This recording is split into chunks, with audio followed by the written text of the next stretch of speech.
을 창조하고 아름다운 만남은 아름다움을 창조합니다. 오늘은 VIP 환영 우리 축제 주일이기 때문에 여기다가 좀 초점을 맞추어 보았습니다. 그래서 우리 좌우에 있는 분하고 이제는 샬롬이 아니고 우리 새가족도 있고 방문자도 있고 또 처음으로 홈커밍 해서 이 자리에 나오신 우리 기존 우리 성도들도 계십니다. 반갑습니다. 우리의 만남은 우연이 아닙니다. 옆에 있는 분하고 좀 인사 좀 나눠보실래요? 네. 제가 언젠가 리더스 다이제스트지를 읽으면서 아주 깜짝 놀란 일이 있습니다. 한 생명이 태어남은 남녀 간의 만남으로 이루어지게 됩니다. 정확하게 말씀드리면 남자의 정자와 여자의 난자가 만나서 생명체를 이루게 됩니다. 근데 여러분 놀라지 마시기 바랍니다. 자, 한 생명이 탄생하기 위해서는 남자의 정자 5억이 출동을 한다고 합니다. 그 5억의 정자 가운데 하나가 난자와 결합을 이루어 가지고 생명체를 이루게 된다는 거예요. 와, 5억이, 야, 이거 숫자로 봐도 이 5억이라고 하는 숫자가, 근데 요즘에는 불임 부부들이 상당히 많아요. 환경의 영향인지 아니면 음식물의 영향인지는 모르겠습니다만은 어쨌든 옛날에 비하면 지금 자우지간 결혼하게 되면 정상적으로 아이를 원해도 아이가 들어서질 않아가지고 기도의 제목을 삼는 분들이 상당히 많이 있어요. 옛날엔 여자에게 원인이 있는 줄 알았는데 아니래요. 오히려 남자에게 불임 원인이 더 크다라고 하는 얘기예요. 그러니까 남자의 정자 수가 2억 이하면 불임이랍니다. 최소한도 3억 정도는 있어야 되고 보통 한 5억 정도의 정자가 있어야지 난자를 향해서 올라가면서도 그 난관, 여러 가지 난관이 많이 있는데 그 난관을 헤치고 올라가서 결국 딱 하나가 난자와 결합이 되고 만남이 이루어져 가지고 생명을 잉태하게 된다는 거예요. 그러니까 이 생명의 신비라고 하는 것은 우리의 상상력을 초월한다라고 하는 이야기예요. 자, 노사연 씨가 한때 만남이라고 하는 노래로 히트를 쳤습니다. 우리 교회에서도 성령 수양회 때 단골로 불려지는 노래가 만남이라고 하는 노래예요. 우리 만남은 우연이 아니야. 그럼 뭐예요? 우연이 아니면 뭐라는 거예요? 필연이라고 하는 얘기예요. 여러분 정말 그렇습니다. 믿지 않는 사람들은 옷깃만 스쳐도 인연이라고 하는 이야기를 하게 됩니다. 그러고 보면 저와 여러분들의 만남이라고 하는 것은 넓게는 80억 대 1이 될 수도 있고요. 아주 좁게는 대한민국의 인구가 현재 5,100만이라고 하지 않습니까? 5,100만 대 1의 만남이라고 하는 거예요. 그래서 우리 피차의 만남이 아주 의미 있는 그런 만남으로 발전했으면 좋겠습니다. 우리가 일생 살아가면서 여러 가지 만남이 이루어지게 되잖아요. 태어나면서부터 부모와의 만남이 시작돼요.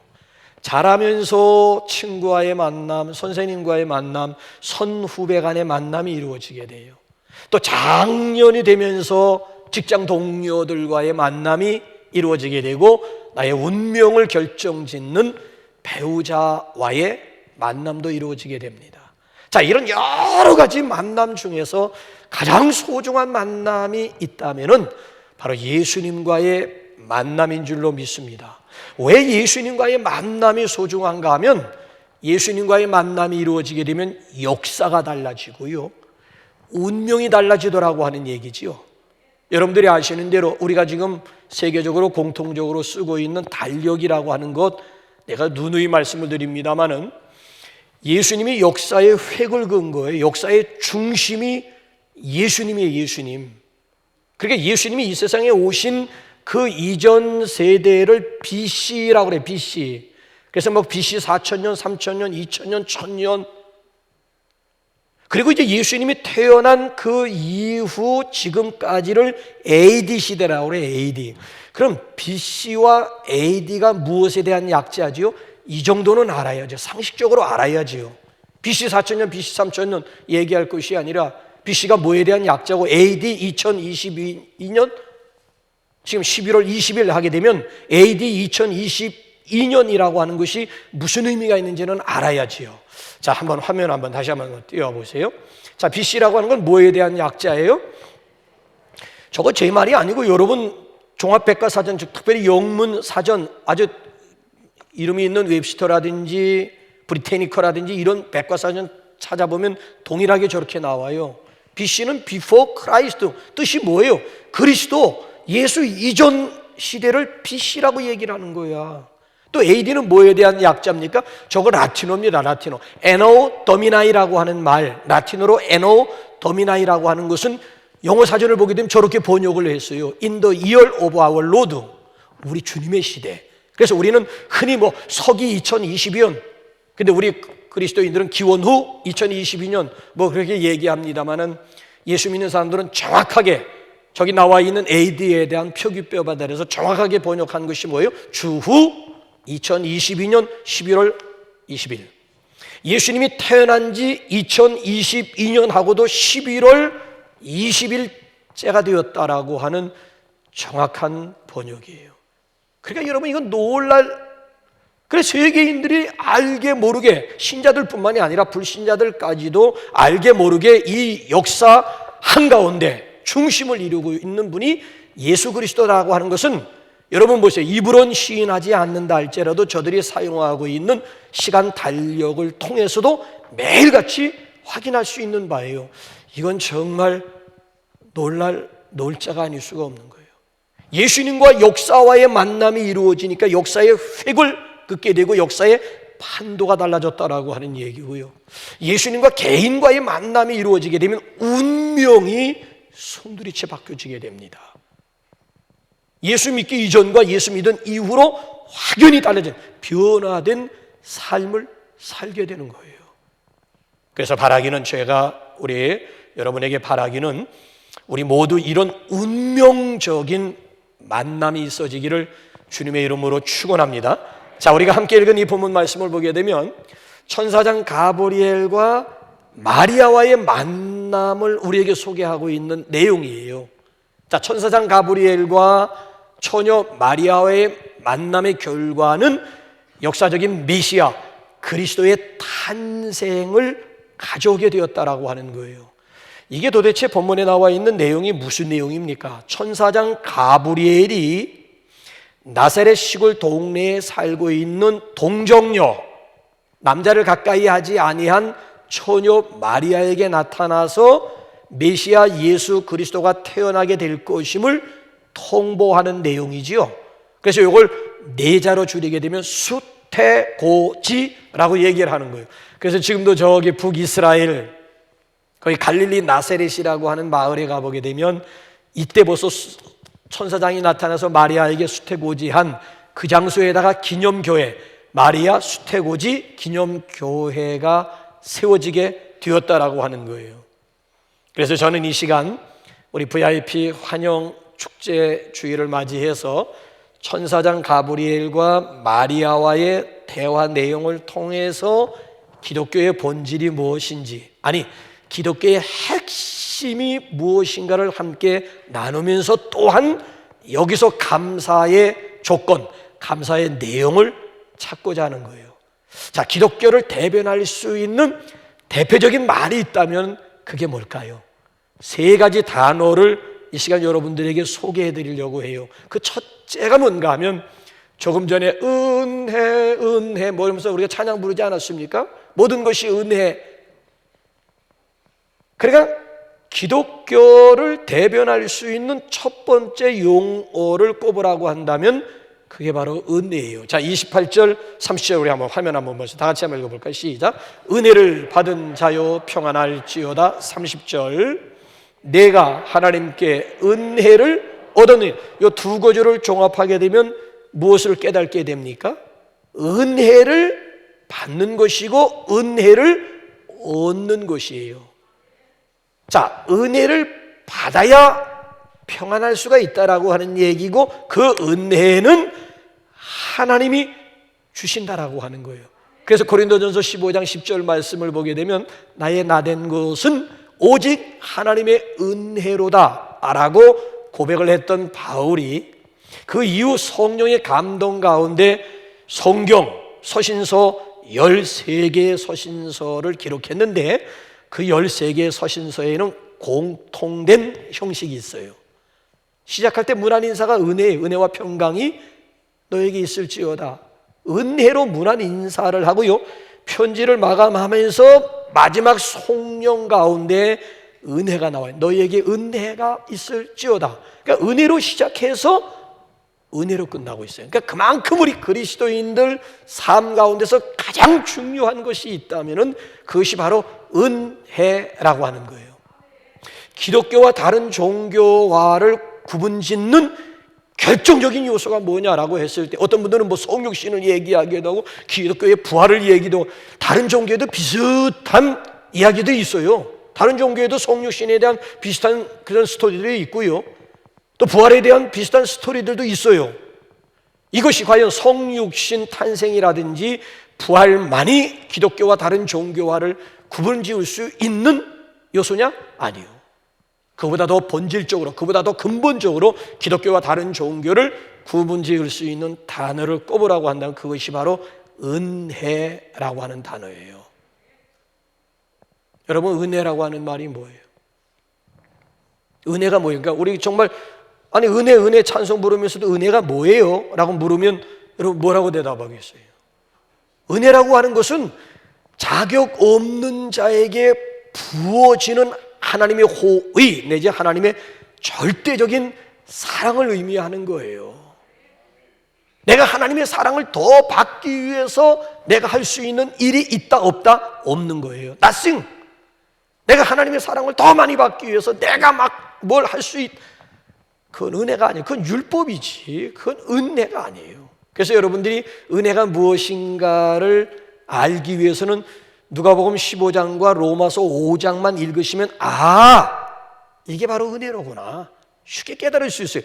누가복음 15장은 탕자 이야기예요. 어느 아버지에게 두 아들이 있는데 둘째 놈이 아주 못된 놈이에요. 놈이 버젓이 아버지가 건강하게 살아계심에도 불구하고 내게 돌아올 유산 미리 달라는 거야. 내놓으라는 거야. 그래서 아직까지 아버지가 버젓이 살아있음에도 불구하고 자기 목 챙겨가지고 아예 먼 나라로 떠나가가지고 거기서 그냥 장기들과 더불어 허랑방탕 부어라 마셔라 하면서 허랑방탕한 삶을 살면서 가지고 왔던 재산 다 탕진, 다 날려버린 거예요. 나중에 완전히 거지 새끼가 된 거야. 돼지 치는 주염 열매 가지고 배를 채우고자 했다면은 어느 정도 비참한 상황 가운데 있었는지 짐작하지 않습니까? 이런 놈이 죽기 일부 직전에 아버지 생각하고 아버지 집으로 돌아오는 거예요. 여러분들이 부모 입장이라면 여러분은 어떻게 하시겠어요? 근데 이 탕자의 아버지를 보세요. 목욕식 끼워라, 금가락지 끼워라, 신발, 왜? 종들은 신발이 없었으니까 이놈이 신발도 신지 않고 돌아왔던 모양이야. 당장 신발, 너는 종이 아니고 아들이다, 당장 신발 신기라고 얘기하고, 더 중요한 것은 글쎄 살찐 송아지를 잡고 동네 잔치를 벌이는 거야. 금의 환영이 아니라니까. 지금 이 아들이 객지에 가가지고 고생해가지고 성공해서 금의 옷을 입고 금의 환영했다는, 그래서 프랭카드 걸고 동네 경사 났다고 잔치를 벌였다는 그런 얘기가 아닙니다. 불효 막심한 불효자가 돌아온 거예요. 불효자가 뭘 잘났다고 그런 놈을 위해 가지고 아이고 부끄러워, 아이고 동네 창피인데도 불구하고 그거 개의치 않아요. 살찐 송아지를 잡아라 그러면서 동네 잔치를 벌이고 있는 이 아버지의 마음, 이걸 은혜라고 하는 거예요. 전혀 잔치상 받을 자격이 없는 놈에게 잔치상을 차려주는 그 자체가 그걸 은혜라고 하는 거예요. 로마서 5장에 보게 되면 전체적인 내용이 간 러브짐이 하나님이 나를 사랑하셨다는 거야. 언제 사랑했느냐? 타이밍이 중요한 거예요. 로마서 5장에는 내가 연약한 가운데 있을 때 하나님 나를 사랑해 주셨다는 얘기예요. 내가 죄인으로 있을 때 하나님이 나를 사랑해 주셨다는 얘기예요. 내가 십자가의 원수로 행할 때 벌써 하나님이 그 아들 예수 그리스도를 보내주셨고 엄청난 사랑 나에게 그냥 그대로 쏟아 부어주셨다라고 하는 거예요. 내가 예수 믿은 다음이 아니니까요. 내가 하나님을 위해서 뭔가 좀 의로운 일을 행하고 착한 일을 한 다음 하나님이 나를 사랑해 주셨다. 율법주의지. 그건 율법주의지. 아니라니까요. 그 이전에 이루어진 거예요. 내가 연약한 가운데, 내가 죄인으로 있을 때, 아니 내가 원수로 행할 때 벌써 하나님께서 나를 용납하시고 나를 사랑해 주셨다라고 하는 거예요. 그야말로 은혜예요. 그래서 혹시 여러분들 가운데 하나님의 사랑에 대한 의심이라든지 은혜에 대한 회의가 일어나시는 분들은 성경을 인물에다 한번 초점 맞춰가지고 성경을 한번 읽어보세요. 자, 2930여 명 가운데 그래도 10손가락 안에 드는 하나님의 사랑, 하나님의 축복을 받았다는 사람들을 한번 유심히 한번 살펴보라고요. 우리가 생각하는 믿음의 조상, 축복의 조상 아브라함 완전했다고 생각하십니까? 정도가 아니라 외도, 그도 역시 휘청거리는 그런 모습이 있었음에도 불구하고 하나님이 그를 들어 믿음의 조상 삼아주시고 축복의 조상 삼아주셨잖아요. 사기꾼, 도적놈 하면 딱 떠오르는 인물이 누구예요? 야곱 아닙니까?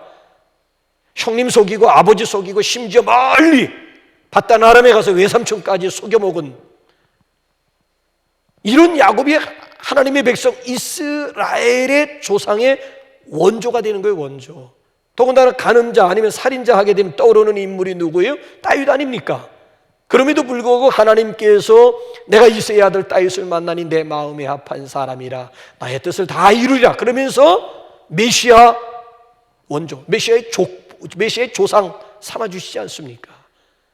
아니 더군다나 예수님을 저주했던, 맹세까지 하면서 부인했던 베드로는 어떻고요? 그런 형편없는 제자를 초대교회의 대표적인 지도자로 하나님이 세워주시잖아요. 더군다나 예수쟁이들 잡아 죽이는 일에 혈안이 되어가지고 원정까지 다녔던 약질, 독종 바울 어떻습니까? 이방인의 사도 아니면 이방인을 위한 선교사로 하나님께서 우뚝 세워주셨잖아요. 더군다나 중국놈이 빤스를 입었다라고 하는 이 디두모 도마 같은 제자는 저 멀리, 가장 멀리 인도에까지 가서 거기서 복음을 전하는 선교사 중에 선교사가 되었잖아요. 그러니까 여러분 보세요. 자격이 있어서 이들에게 합당한 그런 명칭과 더불어 합당한 복을 주었다라고 하는 그런 예 전혀 받을 자격이 없는 사람들이야. 그럼에도 불구하고 하나님께서 일방적으로 저들에게 부어주신 하나님의 놀라우신 축복의 열매였다라고 하는 이야기예요. 이를 가리켜서 은혜라고 하는 거예요. 은혜 아니면 이해할 수 없는 사건들이에요. 은혜 아니면 제가 여러분들에게 설명할 길이 없는 거예요. 은혜 아니면 나서지 못하리 십자가의 그 사랑 능력 아니면 이게 이제 우리가 마지막 파송송으로 부르게 될 찬양이에요. 그래서 은혜 중심의 신앙생활이라고 하는 것이 뭔가 하면 한마디로 말씀을 드리면 하나님이 내 모습 이대로 나를 사랑해 주셨다라고 믿는 신앙이에요. 내가 연약한 가운데 있을 때, 내가 죄인으로 있을 때, 아니 내가 십자가의 원수로 행할 때 벌써 나를 용납해 주시고 나를 사랑해 주셨다라고 하는 그런 마음, 그런 자세, 그런 의식의 신앙이에요. 내가 뭐 그리스도인의 의무를 다해서 하나님이 나를 사랑해 주셨고 내가 그리스도인에 대한 의무를 다하지 않으면 하나님이 나를 사랑하지 않고 율법주의라니까. 율법주의. 그러니까 자유가 없는 거예요. 기쁨이 없는 거예요. 율법주의 삶 가운데 무슨 자유가 있고 무슨 행복이 있고 무슨 기쁨이 있겠어요. 의무를 이행한 사람이야 물론 해거리면서 좋아하고 막 의시되겠지. 아 그래도 내가 의무를 이행했다 이거지 뭐. 그러니까 여기 나올 때도 바리새인 같은 의식 가지고 나와가지고 저것들과 같지 아니함을 나는 감사하다고 한 주간 동안 나는 내 의무를 다 놓으라고 하면서 막 자기 의 가지고 막 바리새인과 같이 예배하는 사람들이 있을 수가 있어요. 또 반대로 의무를 이행하지 못한 사람들 같으면은 마치 무슨 죄 중재인이라도 됐냐 길을 펴지 못하고 그냥 눈치나 보면서 그러니까 내 행위가 기준이 되는 삶은 그 율법주의 삶이에요. 내 행위, 율법은 내 행위가 기준이 되는 거예요. 그래서 조금 잘했다 싶으면 막 또 못했다 싶으면 또 그러니까 천국과 지옥을 계속 왔다 갔다. 신앙생활이 하나도 기쁘지 않아. 이미 벌써 율법주의에 사로잡혀 있었기 때문에 그런 거예요. 그래서 여러분 우리가 신앙생활하면서 붙잡아야 되는 것은 율법을 붙잡는 것이 아니라 은혜를 붙잡아야 할 줄로 믿습니다. 은혜 중심의 행복한 믿음 생활, 교회 생활이 될 수 있기를 주님의 이름으로 축원합니다. 그래서 우리 옆에 있는 분하고 우리 은혜 가지고 복음 가지고 인사할까요? 하나님은 당신을 여전히 사랑하십니다. 옆에 있는 분하고 한번 인사 한번 나눌까요? 네. 그런가 하면 기독교를 대변할 수 있는 두 번째 단어가 뭐냐? 임마누엘입니다. 임마누엘. 자, 우리 한번 28절 하반절 한번 다 같이 한번 읽어볼까요? 시작. 주께서 너와 함께 하시도다. 자, 하나님께서 마리아와 함께 하시고 우리와 함께 하시기 위해서 이 세상에 오신 걸, 이걸 성육신 사건, 이걸 성탄절이라고 이야기하는 거예요. 예수님의 또 다른 이름이 있죠. 그걸 별명이라고 하죠. 예수님의 또 다른 이름이 뭐지요? 별명이 뭐예요? 자, 우리 한번 마태복음 1장 23절 한번 오늘 처음 오신 분들하고 같이 한번 읽어볼까요? 시작. 보라, 처녀가 잉태하여 아들을 낳을 것이요 그의 이름을 임마누엘이라 하리라 하셨으니 이를 번역한즉 하나님이 우리와 함께 계시다. 예수님의 또 다른 이름이 뭐예요? 임마누엘. 그 뜻은 뭐예요? 하나님이 우리와 함께 계시다. 예, 하나님이 우리와 함께 하시기 위해서 육신의 몸을 입고 이 세상에 오신 것을 인카네이션, 성육신, 그걸 쉽게 말씀드리면 성탄이라고 하는 거예요. 자, 우리와 함께 하시기 위해서 육신을 입고 이 세상에 오셨다가 예수님이 다시 하늘나라 하나님에게로 돌아가시면서 우리에게 남기신 약속이 있어요. 자, 이 세상에 임마누엘로 이 세상에 오셨어요. 자, 33년 동안 제자들과 더불어 함께 동고동락하면서 하나님의 나라 비밀을 다 알려주시고 다시 떠나가시면서 승천하시면서 남긴 약속이 뭐예요? 자, 마태복음 28장 20절 보면 똑같아. 이름하고 똑같아. 시작. 볼지어다 내가 세상 끝날까지 너희와 항상 함께 있으리라 하시니라. 저 뜻이 네 자로 줄인 뭐예요? 임마누엘. 떠나가시면서도 세상 끝날까지 내가 항상 너희와 함께 있으리라. 자, 지금 예수님이 어떻게 우리와 항상 함께 계시지요? 예수님의 영이 뭐야? 그리스도의 영이 뭐야? 성령이잖아요. 그리스도의 영이신 성령이 지금 우리와 함께 계시는 거예요. 그래서 요한복음 14장 보면 영원토록 내가 보내실 보혜사 성령, 나의 또 다른 영이 너희와 함께 영원히 함께 있으리라고 분명하게 우리에게 약속을 해주고 있어요. 사실 여러분, 기독교와 타종교의 두 번째 차이점이 여기 있는 거야. 임마누엘. 하나님이 우리와 함께. 오해하지 마세요. 내가 하나님과 함께 한다는 얘기가 아니고 하나님이 나와 함께 하신다라고 하는 거예요. 이 둘의 차이점이 어디 있을까요? 이건 인본주의야. 내가 하나님과 함께 한다라고 하는 건 인본주의 신앙이고, 하나님이 나와 함께 하신다라고 하는 건 신본주의야. 이건 자력이야. 내가 하나님과 함께 한다. 이건 자력이야. 자력. 내 힘 가지고 하나님과 함께 하겠다는 거예요. 하나님에게 도달하겠다는 거예요. 하나님 만나겠다는 거예요. 근데 이건 아니야. 하나님이 나를 사랑하시고 하나님이 나와 함께 하신다라고 하는, 이건 자력이 아니라 이걸 타력이라고 하는 거예요. 그래서 기독교를 타력 종교라고 얘기하고 일반 기타 모든 종교들을 자력 종교, 그러니까 고행을 해야 되고 선한 일을 해야 되고 적선도 해야 되고, 왜? 내가 자력, 내 힘 가지고 신에게 도달하기 위해서는 무단한 고행뿐만 아니라 무단한 자기 노력이 필요하다는 얘기예요. 근데 기독교는 아니에요. 근본이 그게 아니에요. 그래서 기독교를 계시 종교라고 해서 하나님이 나를 찾아오신 것이고 하나님이 나를 만나주신 것이고 하나님이 나를 사랑하셨다는 얘기지, 내가 하나님을 선택하고 내가 하나님을 믿었다라고 하는 그런 차원이 아니래. 그러니까 자력 종교와 타력 종교, 내가 하나님과 함께하는 것이 아니라 하나님께서 나와, 내가 여러분 신을 붙잡고 내가 하나님을 붙잡는 거 한계가 있는 거예요. 내 힘 떨어지면 어떻게 하는 거예요? 근데 하나님이 우리를 붙잡으시면 내 힘과는 전혀 상관이 없. 내가 연약한 거는 상관이 왜? 항상 하나님의 능력의 손으로 나를 붙잡아 주시면은 나는 주님의 손을 놓칠 수도 있지만 하나님은 내 손을 결코 놓을 수가 없는 것이지요. 그러니까 우리가 살아가면서 이런 하나님이 나와 함께 계신다고 믿어지게 되면 여러분 보세요. 삶의 자세가 달라지고 라이프 스타일이 뭐가 두렵고 뭐가 문제가 되겠어요? 하나님이 나와 함께 하신다는데 그야말로 덤벼라 이 짝끝들아 하면서 막 그냥 거침없이 막 하이킥하면서 전진하는 행복한 삶을 살 수 있는 것 아니겠습니까? 그래서 여기 보면 기독교의 본질이라고 하는 것은 은혜예요. 기독교의 본질은 임마누엘이에요. 그래서 우리 옆에 있는 분하고 우리 한번 인사를 나누는데 하나님은 당신과 함께 하십니다. 우리 옆에 있는 분하고 좀 한번 축복하면서 우리 한번 좀 인사 좀 한번 나눠 주시겠습니까? 그렇게 하면 세 번째, 기독교의 본질 세 번째는 말씀입니다. 말씀. 자, 우리 한번 37절 우리 한번 읽어볼게요. 37절 시작. 대저 하나님의 모든 말씀은 능하지 못하심이 없느니라. 자, 이중부정이자 이중부정은 뭐예요? 강한 긍정이에요. 강조할 때 이중부정을 사용하는 거예요.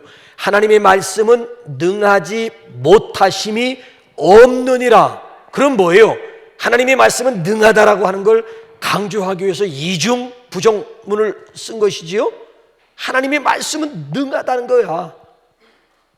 하나님의 말씀은 능력이 있다라고 하는, 어느 정도 능력이 있는가 하면은 우주 만물을 하나님께서 어떻게 창조하시던가요? 가라사대 빛이 있으라. 개정판 보게 되면 이르시되 궁창이 있으라. 그래서 창세기 1장 보면 그대로 되니라. 궁창이 있으라, 궁창이 있었다는 얘기고 빛이 있으라, 그대로 되니라. 6번씩이나 창세기 1장 보면 6일 창조 가운데 6번씩이나 그대로 되니라, 그대로 말씀대로 되었다는 거예요. 하나님이 말씀을 선포하는 그대로 만물을 이루게 되었다라고 하는 놀라운 사실이에요. 더 신비한 비밀을 하나 말씀드릴까요? 요한복음 1장 1절부터 1장 14절 2절을 우리 한번 보게 되면 더 놀라운 비밀이 있어요. 시작. 태초에 말씀이 계시니라. 이 말씀이 하나님과 함께 계셨으니 이 말씀은 곧 하나님이라. 자, 이제 시작. 말씀이 육신이 되어 우리 가운데 거하시니 우리가 그의 영광을 보니 아버지의 독생자의 영광이요 은혜와 진리가 태초부터 천지 창조 이전부터 말씀이 계셨다. 그 말씀이 하나님과 함께 계셨다는 거예요. 그 말씀은 곧 하나님, 성부 하나님, 성자 하나님, 성령, 그 말씀이 하나님이었다는 거야. 그런데 그 말씀이 어느 날 육신을 입고 이 세상에 오셨다는 거예요. 도성인신 하셨다는 거예요. 인카네이션 하셨다는 거예요. 성육신 하셨다는 거예요. 그래서 저기 힌트가 그게 뭐예요? 아버지 독생자라는 거예요. 아버지 독생자. 그러니까 이 말씀이, 예수님은 곧 말씀이라고 하는 그런 의미를 가지고 있잖아요. 그렇기 때문에 그 말씀에는 뭐가 있어요? 생명이 있고 그 말씀이 뭐가 있어요? 빛이 있으라면 말씀에 능력이 있다라고 하는 거예요. 그래서 실제적으로 보게 되면 누가복음 5장 보게 되면 베드로 같은 사람은 밤새도록 그물질했는데 꽝이었어, 꽝. 그래서 그 다음날 새벽녘에 예수님이 오시더니만 깊은 데 가서 그물 내려라. 아니 밤새도록 깊은 데라고 그물 안 내렸겠어요? 그 갈릴리 바다 손바닥 안에 있는데. 베드로가 뭐라고 얘기를 하는가 하면은 내가 밤이 새도록 그물을 내렸지만 얻은 것이 없지만 당신의 말씀에 의지하여 내가 한번 그물을 내리겠습니다 하고 그대로 말씀에 순종을 해요. 그 결과가 어떻게 되었습니까? 그물이 찢어질 정도로 고기가 다 2배에 꽉 차. 그래서 최만손이 된 것이 아니라 배만손이 된 거예요. 배만손이. 예. 여기 사진 찍으러 돌아다니는 분, 그분이 최만손이야. 이름이 최만손이야. 최만손이 된 것이 아니라 얼마나 고기를 많이 잡혔든지 그물이 찢어질 정도가 돼가지고 2배의 채움에 배가 잠길 정도로, 이게 말씀에 순종하는 사람이 얻을 수 있는 결과예요. 자, 오늘 여기 본문 말씀도 한번 보세요. 가브리엘 천사장이 마리아에게 청천 날벼락과 같은 그런 소식을 전하지요. 네가 임신하여 아이를 낳게 될 것이다. 그 이름을 예수라 하라. 아니 동정녀라고 하는 것은 수처녀라고 하는 얘기야. 그러니까 마리아가 보인 반응이 나는 남자를 알지 못하는데, 여기 안다, 야다라고 하는 것은 부부관계를 얘기를 하는 거야.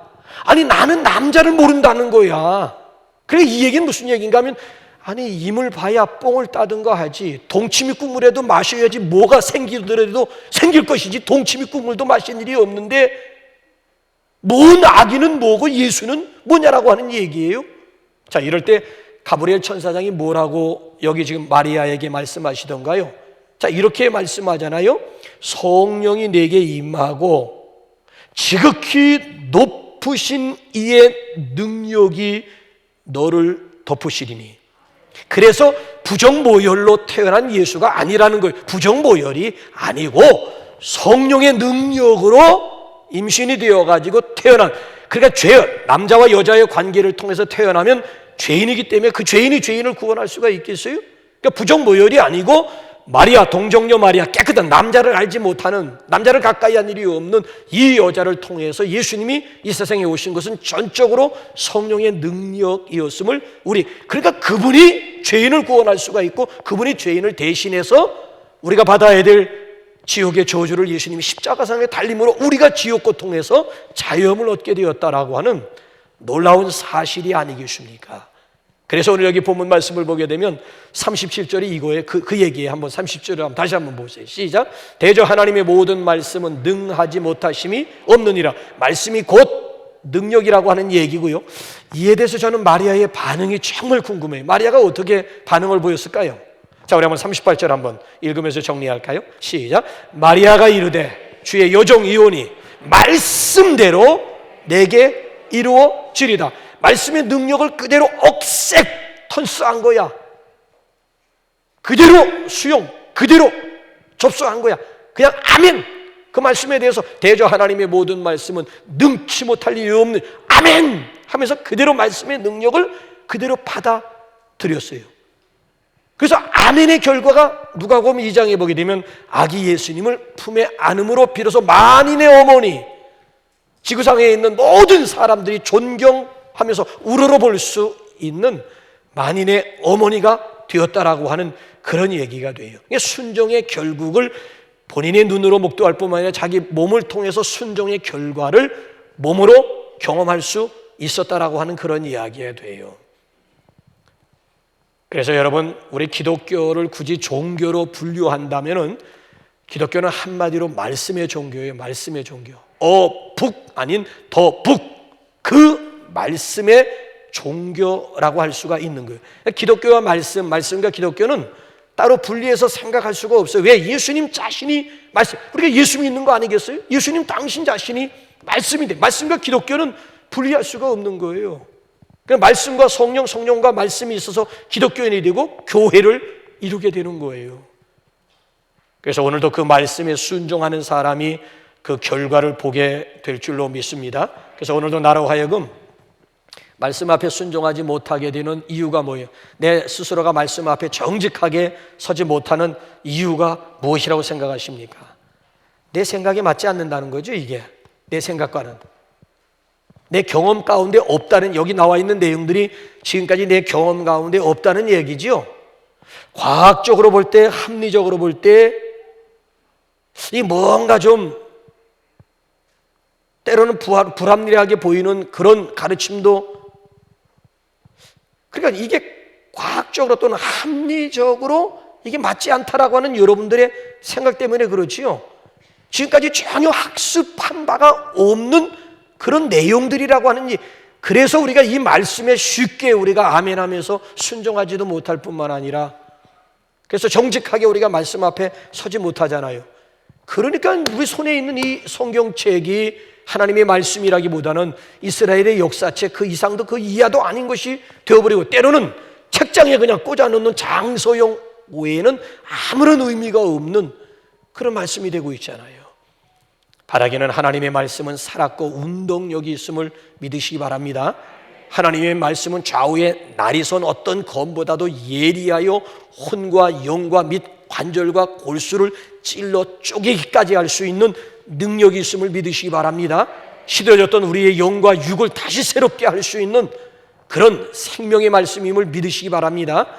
심지어 우리의 죽어있는 영혼까지도 다시 살릴 수 있는 그런 생명력 있는 말씀임을 믿으시기 바랍니다. 그래서 오늘도 그 은혜이신 예수님, 그 임마누엘이신 예수님, 그 말씀이신 예수님을 영접함으로 인해서 구원받고 축복받는 저와 여러분들이 되시기를 주님의 이름으로 축원합니다. 우리